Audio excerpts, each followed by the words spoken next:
Putain, mais toi tu joues à Chelsea? Non, je rigole. Ouais, bah normal en même temps. En même temps.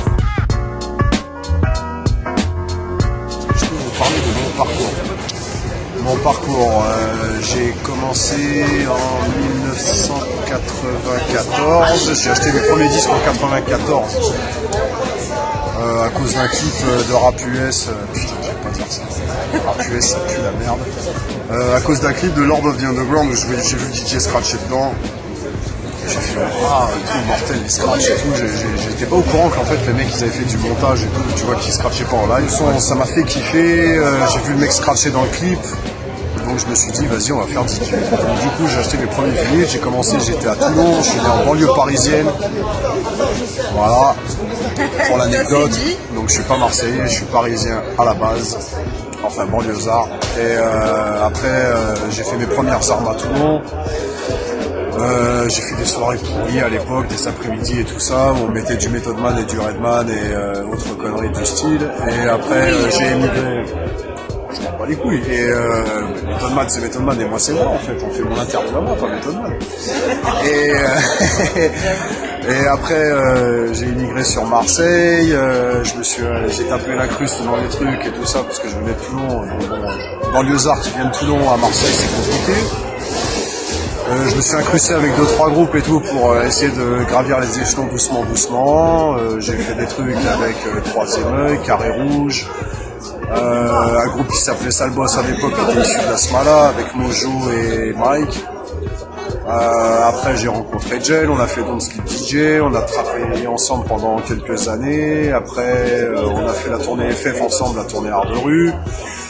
Après on s'est séparés parce que la vie fait que des fois on est ensemble et c'est comme ça. Bah, après il n'y a pas de bif ni rien.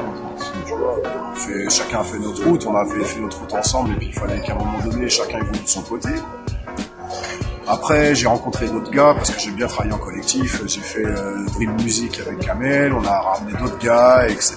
Et depuis je continue, mixtape. Enfin je sais pas, il y a tellement de trucs en fait que ça serait trop long à expliquer. Donc en gros voilà, grosso modo ce que j'ai fait. Attends, j'ai fait d'autres trucs intéressants, j'ai eu l'occasion de taffer avec Dog Pound sur une tournée européenne où j'ai fait DJ pour eux, ça c'est pour m'appéter un peu parce que c'était un putain de souvenir. J'ai fait aussi, mais pour m'appéter encore, j'ai fait DJ pour Gourou juste l'année avant qu'il clame, le pauvre gars d'un cancer et tout. J'ai fait DJ pour lui en Suisse, c'était mortel. J'ai fait quoi d'autre de rigolo? J'ai fait DJ pour Brick and Lace. Oui, ça c'est après Gourou. Non, c'était attends, alors Gourou, je crois que c'était en même temps que Brick and Lace, ce qui est un peu paradoxal, mais bon, en fait, on m'appelait, et moi je faisais, vu que j'ai certaines capacités techniques au platine, je me la tête de ouf. Et donc voilà, je sais pas, j'ai fait plein de trucs comme ça, je me suis retrouvé là où il fallait, j'ai fait un peu le tour du monde grâce aux platines, j'ai mixé en Asie, j'ai mixé au Canada, j'ai mixé aux États-Unis, j'ai mixé en Belgique, j'ai mixé en Suisse, j'ai mixé en Italie, non, en Espagne, non. Moi je sais plus, loin des deux. J'ai fait Allemagne aussi, j'ai fait Côte d'Ivoire, Sénégal, bon bref, j'ai fait plein de trucs. Vas-y, passe à la prochaine question. Voilà, c'est trop long le parcours. Du coup, les projets actuels. Les projets actuels. Déjà, c'est faire grandir mon enfant. Parce que c'est un très beau projet, je suis papa depuis 4 mois, ça c'est personnel. Sinon les projets actuels, je vais m'adapter un peu à ce qui se fait de nos jours, c'est-à-dire que je vais prendre ce que je sais faire au platine et puis le mettre en mode vidéo. Ouais, si tu peux éviter, c'est cool. Et je fais une interview. Donc je vais faire du virtuel, je vais faire des vidéos de platine. Je sais pas, du nouveau, du récent, parce que je suis pas fermé musicalement, je vais faire du mix, je vais faire un peu de prod aussi, parce que je vais mettre un peu en mix des sons qui existent à l'heure actuelle, à ma propre sauce, parce que j'en ai marre de me faire,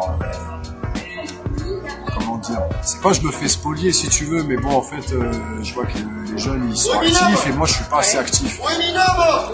En fait, je me repose un peu sur mes lauriers, ce qui a toujours été mon défaut depuis que j'ai 20 ans, donc je vais arrêter mes conneries, et puis je vais m'y mettre un peu, parce que j'ai un petit garçon à faire manger, donc je vais arrêter.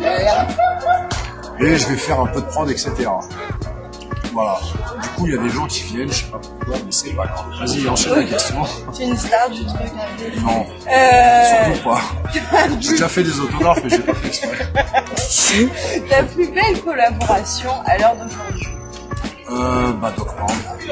Et celle que tu voudrais faire? Putain, c'est une belle question. Tu vois, de temps en temps, on essaie. Franchement, vu que je suis un amoureux des platines avant d'être un amoureux du hip-hop, non, c'est pas bien ce que je dis, je suis un amoureux du hip-hop quand même, mais j'ai jamais été hip-hop parce que moi, le délire Simulation et tout ça, c'est pas mon trip. Donc, parce qu'en fait, avant, j'habitais un certain quartier à Marseille, j'étais un mec de l'école requin, j'ai fait de la coste, etc. Et tourner sur la tête, c'était pas mon délire. Je respecte le trip, tu vois, et tout, la danse, le graffiti, j'ai commencé par le tag et tout quand j'étais jeune. Mais j'ai toujours kiffé un peu l'esprit hip-hop Kaira, je fume du shit, on reste assis au quartier, une fois que je suis fonce D, je monte chez moi, je tiens un peu le mur, je monte chez moi, je scratch et tout, les potes du quartier, ouais, et tout. Donc la collaboration que j'aimerais faire quand même, c'est ni avec un rappeur, ni avec un danseur derrière. C'est de frapper un trip avec Craze, qui a été 3 fois champion du monde DMC au platine. Un mec que j'ai eu l'occasion de faire à l'époque quand j'étais sponsorisé avec chez Stanton, une marque de matos DJ avec Jay. Et on a fait un truc tout pourri à Paris. Il y avait quand même le triple champion du monde au platine et il y avait 10 personnes dans la salle. Et on l'a rencontré, et ce mec-là pour moi c'est l'un des plus grands tueurs au platine que j'ai eu l'occasion de rencontrer. Et si je pouvais recollaborer avec lui maintenant, tu vois, juste faire une soirée, mais en mode, tu vois, j'ai 40 ans, j'ai pas tant de platine, donc de plus, même si techniquement je suis à des milliards de kilomètres de ce mec-là, parce que c'est un assassin, tu vois, mais avec son pied, je pense qu'il est capable de faire des flairs, chose où je suis incapable. Mais ça serait mon kiff perso en fait, c'est faire des collabs avec les DJ que je kiffe vraiment, je sais pas, tu vois, rencontrer Qvert, des mecs comme ça, parce que même si je pense cataloguer un peu, parce que maintenant chacun est rentré dans des cases en tant que DJ de club et de soirée, mais mon kiff premier c'était de scratcher, parce que c'est par rapport à ça que j'ai acheté les platines, c'était pour savoir scratcher, le reste je m'en tapais les couilles en fait. Voilà, scratcher aussi ambiancer les gens, tu vois, voir les gens lever les mains en l'air et tout machin, c'était cool, mais faire du scratch et avoir une certaine technique de scratch, ça a toujours été ultra important avec moi. C'est pour ça que j'ai travaillé avec des gens et que j'ai pas travaillé avec d'autres, parce que quand ils étaient trop limités techniquement, ça me cassait les couilles et je disais que j'étais la ailleurs, moi j'ai pas. Le côté trop clubbeur, pas assez technique, c'est pas le... Bah, j'ai collaboré avec des mecs comme ça, je suis pas fermé non plus parce que j'aime pas être trop con, mais comment me dire, je sais pas, un DJ, tu vois, je respecte un mec, par exemple, un mec qui fait de la house, il est pas trop technique, je m'en fous. Tu vois, c'est pas grave, c'est son trip et tout, je lui demande pas de scratcher, le mec et tout, il fait de la house. Et quand tu prétends à mixer un peu de hip-hop, même si je lui demande pas de faire un quadruple flair combo avec un crabe et tout en reverse, etc., machin, tu vois, pour même si tu sais pas faire de beat juggling, etc., mec, tu mixes du hip-hop, tu sais au moins te servir un peu de platine, je vais la taper, elle. Oui, Ou personnellement pas, aussi. Ou pas, bon, c'est pas grave, vas-y, t'as raison, crache. Mais quand même, quand tu mixes du hip-hop, je sais pas, respecte le truc et c'est faire au moins un petit baby scratch, c'est faire un peu 2-3 trucs vite fait au mode technique et respecte la culture dont on est tous issus. Tu vois, je te dis tout à l'heure, ouais, moi je suis pas un hip-hop Zulu, Baggy, Carpal Frigo, tout du coup, je suis plus un derrière hip-hop Kaira, mais je respecte la culture dont je suis issu. Même si je suis pas dans ce truc-là, je respecte aussi cette branche-là. Et quand t'es DJ hip-hop, mec, ok, maintenant on est à l'heure actuelle, on s'est mixé sur platine CD, sur contrôleur, sur vinyle et tout. Putain, rentre au moins des scratch et c'est faire au moins un enchaînement au tempo, c'est tout ce que je te demande. Après, un mec qui braille au micro et qui arrête la platine et qui dit ouais, je suis là et qui... Bref, Non, je vais respecter sa démarche artistique. dessus. Je vais respecter la démarche artistique du truc si ça fonctionne, parce que je respecte tout le monde. Mais faut pas pousser mémé dans les orties, ça veut dire... Putain, mec... Travaille quoi, un peu, quand même, quoi. travaille un petit peu et te repose pas sur les lauriers et t'endors pas non plus dessus, fais pas comme moi, comme j'ai fait à l'époque. Voilà. Non. Ensuite, J'ai rien à rajouter. enchaînons. Non, t'as raison, t'as répondu à un certain nombre de questions en plus en même temps. T'as vu? Je réponds tout en même temps. Tu m'en plus en même temps. T'as Je vu? réponds tout en même temps. Ouais, non, tu es magnifique là-dessus. Mais moi j'en aurais peut-être une de question, du coup c'est depuis tout à l'heure tu utilises pas mal de mots techniques par rapport à tout, enfin par rapport au DJing, et c'est quoi tout ce que tu viens d'énumérer en fait? Bah, c'est des techniques de scratch. Je sais pas, notre génération de DJ, si tu veux, on a été influencé par des mecs qui savaient ambiancer une salle. et aussi des mecs qui étaient ultra techniques en scratch. En fait, c'était les pionniers du truc. C'est-à-dire que tous les mecs qu'on voit maintenant qui sont très techniques et qui font des compétitions, ils ont été influencés par ces mecs-là. Donc Hubert, les X-Men, donc t'avais Rock Rider, t'avais Mista Sinista, putain merde, Total Eclipse, je sais pas, D-Styles, Babou, tu vois l'école des Beat Junkies et tout ça quoi. Bon, essentiellement des DJ de la côte ouest pour ce qui est du scratch et des DJ de la côte est à New York pour ce qui est du beat juggling et plus du passe-passe et du visuel. Et les DJ français ont été énormément influencés par ces gens-là. Et les mecs de notre génération, je sais pas si tu veux, bon maintenant, comme je viens de le dire, les mecs qui parlent juste au micro et qui envoient un son, bon ça suffit pour animer en soirée, mais nous à notre époque, quand tu mixais une soirée hip-hop, il fallait que tu aies un minimum de bagage technique avec. Donc on ne demandait pas non plus de faire des démonstrations d'MC parce que c'était pas le propos, mais il fallait quand même savoir un petit peu scratcher, etc.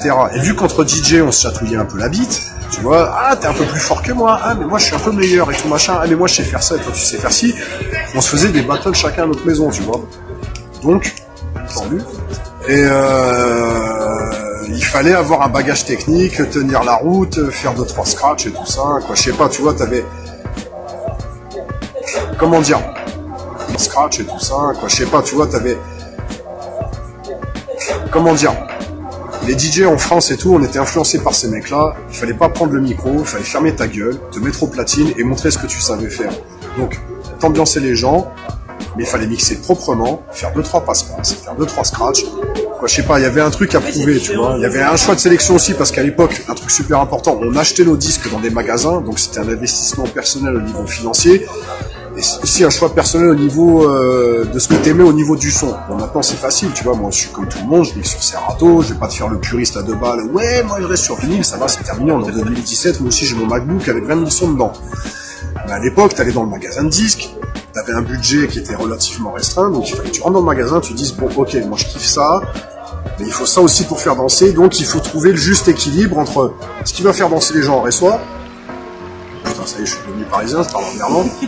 Bah écoute, je suis né en 92, nique sa mère. Et aussi ton choix personnel. Donc c'était quand même un dilemme. Donc des fois, tu vois, tu prenais les galettes, tu les écoutais au casque, t'étais là, tu dis bon, je le prends pas, ça va faire danser, ça me plaît, je sais pas, et tout ça, machin.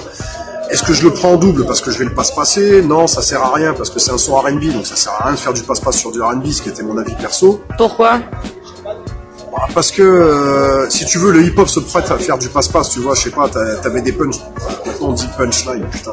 Bon, c'est pas grave. Mais si tu veux, t'as des phrases qui marquaient dans le morceau, donc t'avais la punchline dans le titre, tu faisais ton passe-passe dessus parce que, je sais pas, tu vois, on va prendre Lean Back, tu vois, qui est un morceau relativement, pour moi récent parce qu'il date de 2000, donc il y a 17 ans, mais si tu veux, moi j'écoutais du hip-hop, j'ai commencé à écouter du rap, j'en avais 15, donc... Pour moi, Lean Back, c'est un morceau relativement récent. Tu vois, tu prenais Lean Back, Lean Back, Lean Back, Lean Back, Lean Back. Tu faisais un passe-passe dessus. Un morceau R&B, c'est des voix chantées. C'est compliqué de faire un passe-passe propre, avec une technique hip-hop, en respectant la mélodie d'un truc R&B. Je sais pas, tu vois, pour moi, ça se faisait pas, en fait. Le morceau R&B, tu le laissais cool, pépère et tout, pour faire danser des ladies et tout, machin, donc tu faisais pas de la technique dessus. Par contre, le morceau hip-hop, derrière, tu faisais un passe-passe pour... Tu vois, mettre de la dynamique. Voilà, speeder les gens, tu vois, tu montrais ta technique. Le morceau R&B, c'était plus pour calmer le truc. Maintenant, ça n'a plus de sens parce que tout se mélange. Maintenant, t'as un morceau qui va être trap, hip-hop, R&B, dancehall, etc. Tu vas avoir 50 séquences à l'intérieur, donc c'est pas le même délire. Voilà, en gros, ta question. Alors, est-ce que c'est un son qui marche à chaque fois? Un son qui marche à chaque fois? Ouais. Alors, c'est même pas un son hip-hop. C'est même pas un son R&B, c'est un son dancehall. Le truc, j'avais offert le CD à ma mère parce que ma mère, maintenant 67 piges, elle m'a demandé de lui offrir le CD, mais c'était à l'époque, quand elle m'a demandé d'offrir le CD, l'album venait de sortir. J'ai dansé moi-même en soirée, la première vraie soirée quand je suis sorti, j'avais 18 piges, j'habitais encore à Toulon et je pouvais à peine rentrer en boîte parce que j'avais une tête de trop jeune et les mecs me disaient tu rentres pas. Pourtant mes potes ils me poussaient derrière, je disais ouais t'es dans la bande. La bande, en même temps je suis trop jeune, donc c'est difficile de rentrer comme ça. Donc le morceau imparable jusqu'à aujourd'hui, c'est Murder She Wrote, chaque année c'est le Ah oui, non mais ça c'est oui, voilà. oui. Mais le morceau, il a 25 ans. Le morceau, il a 25 ans. L'original ou un l'arme remix fatale. Non, mais c'est l'original, c'est Murder She Wrote. Merci, Murder She Wrote. C'est les mecs, les meufs, les vieux, les jeunes, ils entendent ça, c'est terminé. Après, moi, tu me demandes mon morceau personnel, je vais te dire Lords of the Underground C'est ou la comme de question Lords. d'après. Non, mais c'est... Est-ce que t'as ta pépite du moment, le truc à conseiller, vraiment écouter le truc Quoi, ma pépite sinon du vous moment? ratez le... Quoi, du moment, ça veut dire en mode pour les jeunes ou un Pour tout truc le à monde, démodable? le truc à dire à un moment donné, si vous écoutez pas, vous ratez un truc. Moi, depuis quelques années maintenant, parce que ouais, je peux parler en années, ça fait 5 piges que j'ai complètement bloqué sur A$AP Rocky. Ouais, non, ça, je suis Complètement. d'accord. Pourquoi? Parce que le mec, il fait du son pour les jeunes, il respecte complètement le délire de base du hip-hop new-yorkais, parce que École. malgré tout, ce qu'on me dise, oui, non, là, le hip-hop vient de New York. Le mec du hip-hop, c'est New York. Point barre. Tu vois, il y a les mecs de la côte ouest qui disent, ouais, mais nous, on était là. Peut-être, mais moi, pour moi, le rap, c'est New York. C'est le Queens, Brooklyn, Bronx, tout ce que tu veux, machin. Quoi. Surtout moi, le Queens, parce que j'ai toujours été un mec du Queens par rapport à Mobb Deep. Parce que Pote de l'AFF m'appelait Soul de Mobb Deep à l'époque. Et ça, tu vois, par rapport à une période de vache maigre qu'a connu New York à un moment donné, parce que le développement du son du sud avec maintenant ce qu'on appelle trap, mais en fait qu'à la base qui était le crunk, bon, un peu ça avec l'influence aussi d'Houston, qui sont deux délires différents mais qui sont après mélangés. Donc si tu veux les délires trap, donc Migos et tout ça machin, viennent de cette école-là d'Atlanta, qui ont pris le dessus sur New York, et que New York a régné sur le hip-hop jusqu'à 2005. Après, il y a eu l'évolution d'Atlanta, et New York a commencé à disparaître, t'avais plus de grosses têtes de New York, à part genre des gros monstres comme Jay-Z. Bon, t'avais Jay-Z quand même qui était là pour mettre tout le monde à l'heure, mais tu vois, New York était un peu en galère. Et A$AP, il est arrivé en mode super frais, mais avec les codes de la old school. Et en plus, en étant super stylé, et en faisant de la trap, mais le mec, en plus, il rappe, tu vois, c'est pas il se contente de mettre un voicodeur et de faire non, il rappe. Tu le mets sur un freestyle, tu le fais rapper sur un instru Snoop, il va plier l'instru Snoop. Tu vas lui mettre une instru qui date de 85, il va plier l'instru en deux. Et moi j'ai kiffé, tu vois, l'image du mec, ce qu'il dégage, ses morceaux, t'as vu, ça me fait triper, parce que maintenant, moi je peux le dire, avant je prenais pas mal de bœufs, j'ai arrêté, donc je peux le dire tranquille, maintenant je suis légal. Ouais, je suis légal. Mais ces sons me faisaient vachement triper. Quand j'étais en mode fumette et tout, je disais putain c'est mortel. Et quand j'étais en mode non fumette dans certaines soirées où je pouvais le jouer, parce que c'est pas un truc que tu peux jouer facilement en soirée, le mec il est trop fort. Et toute son équipe et tout le concept qui tourne autour, même la dernière gifle il m'en a mis pas mal entre temps, mais il y avait un son vraiment qui m'avait fait mal à la tête, c'est il y a 2-3 ans de ça, il avait fait, attends, comment ça s'appelle? A$AP Mob, ils ont fait un featuring avec Method Man, j'arrive pas à me rappeler du titre du morceau, c'est bon pour un DJ. Ah si, j'ai entendu. Bon bref, c'est une instru qui sonne comme Mobb Deep, ils ont fait un clip avec tous les codes des années 90, j'ai vu ce truc là, j'ai dit oh, putain le mec il a tout compris. Donc franchement, quoi, pour les mecs, tu vois, quoi. Si tu veux, pour moi pas raté, pourquoi? Parce qu'il fait le lien entre ma génération, j'ai 42 piges, j'écoutais A$AP Rocky dans ma voiture, et les mecs qui ont 20 ans qui disent ah ouais quand même A$AP. Et ce mec-là, il arrive à faire le lien entre les deux. Donc c'est lui que je conseillerais fortement. Après, je connais les tripes, Joey Badass, machin, là, pour être trop pointu, mais j'ai rien contre ces trucs-là, mais ça fait tout de suite élitiste. Et pour moi, A$AP, il peut toucher tout le monde. Parce qu'un mec, justement, qui est surpointu en mode Joey Badass, il va dire ouais, mais A$AP, je le valide, t'as vu. Et un mec qui est plus en mode commercial, moi je kiffe Migos personnellement, mais un mec va dire ouais, les Migos, t'as vu, c'est un peu trop hype et tout machin. Et A$AP il fait le lien, tu vois, il va faire un featuring avec Joey Badass et demain il va faire un featuring avec Migos et il n'y aura pas de problème. Et en plus il a plié un stand, donc A$AP for life.